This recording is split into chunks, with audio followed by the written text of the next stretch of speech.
এই চার ধরনের আত্মীয় আপনার ক্ষতি চাইতে পারে। সময় থাকতে সাবধান হন। আপনার নিজের আত্মীয়র মধ্যেই এমন কেউ থাকতে পারে যে আপনার সামনে হাসে, আপনার ভালো থাকার কথা বলে, কিন্তু আপনার ভালো খবর শুনলেই ভিতরে ভিতরে অস্বস্তি বোধ করে। আপনি যখন সফল হন সে খুশি হওয়ার বদলে আপনার ভুল খুঁজতে শুরু করে। আপনি যখন সমস্যায় পড়েন তখন সাহায্য করার বদলে বলে, আমি তো আগেই জানতাম এমন হবে। কিন্তু সবচেয়ে ভয়ের বিষয় কি জানেন?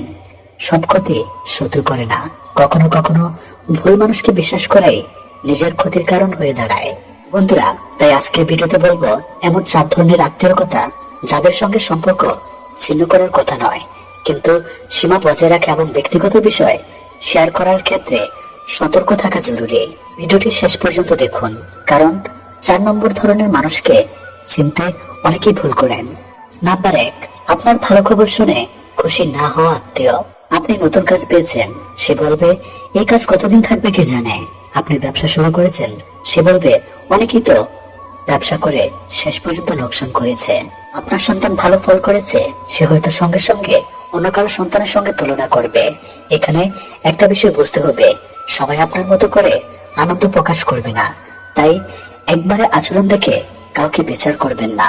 কিন্তু যদি বারবার দেখা যায় আপনার সাফল্যের সময় সে আপনাকে নিরুৎসাহিত করে, আপনার আত্মবিশ্বাস কমিয়ে দেয় এবং আপনার ভালো খবরকে ছোট করে দেখায়, তাহলে একটু দূরত্ব রাখা বুদ্ধিমানের কাজ। আপনার প্রতিটি পরিকল্পনা সবার কাছে বলা দরকার নেই। মনে রাখবেন, আপনার স্বপ্ন যত বড় হবে তত বেশি বুঝে শুনে কাকে জানাবেন সেটা ঠিক করতে হবে। নাম্বার 2, আপনার ব্যক্তিগত কথা অন্যের কাছে বলে বেড়ায় যে আত্মীয়।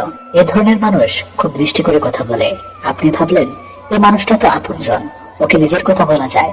তারপর আপনি আপনার পারিবারিক সমস্যা, অর্থনৈতিক অবস্থা, ভবিষ্যৎ পরিকল্পনা কিংবা ব্যক্তিগত দুর্বলতা কথা বলে ফেলেন। কিছুদিন পরে দেখলেন সে কথা অন্য আত্মীয়রা জানে। তখন সমস্যা কোথায় হয়? আপনার ব্যক্তিগত তথ্য অন্যের হাতে চলে গেলে ভুল বোঝাবুঝি, পারিবারিক ঝামেলা কিংবা অপ্রয়োজনীয় আলোচনা তৈরি হতে পারে।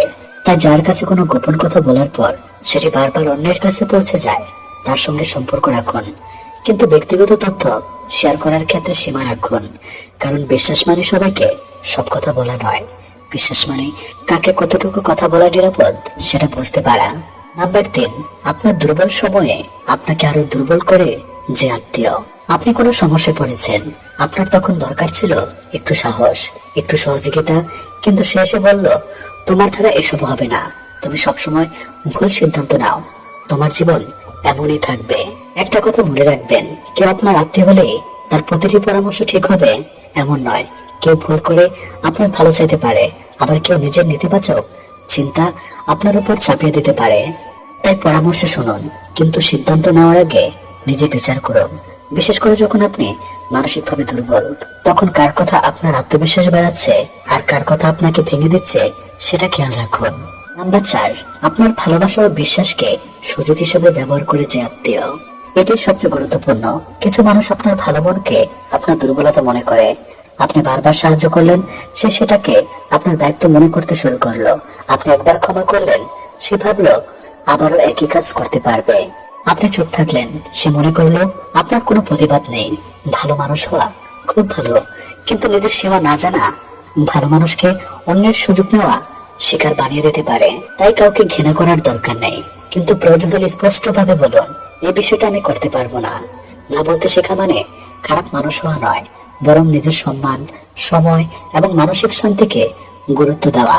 মনে রাখবেন, এই 4 ধরনের আচরণ কোনো নির্দিষ্ট আত্মীয়র পরিচয় নয়, এগুলো মানুষের আচরণের ধরন। তাই শুধু আত্মীয় হলেই কাউকে শত্রু ভাববেন না, বরং মানুষের কথা নয়, তার ধারাবাহিক আচরণ দেখুন। যে আপনাকে সম্মান করে তাকে সম্মান করুন, যে আপনার ভালো চায় তার পাশে থাকুন, আর যে বারবার আপনার ব্যক্তিগত সীমা অতিক্রম করে তার সঙ্গে ভদ্রভাবে সীমারেখা অবশ্যই তৈরি করুন। কারণ জীবনের শান্তিতে থাকতে হলে সবাইকে দূরে সরিয়ে দিতে হয় না, কখন কাকে কতটা কাছে রাখতে হবে এই বুদ্ধিটি সবচেয়ে গুরুত্বপূর্ণ। আপনার কি এমন কোনো আত্মীয় আছে যার আচরণ আপনাকে বারবার ভাবিয়ে তোলে? কমেন্টে নিজের অভিজ্ঞতা জানাতে পারেন, হয়তো আপনার একটি অভিজ্ঞতা অন্য কাউকে সতর্ক করবে।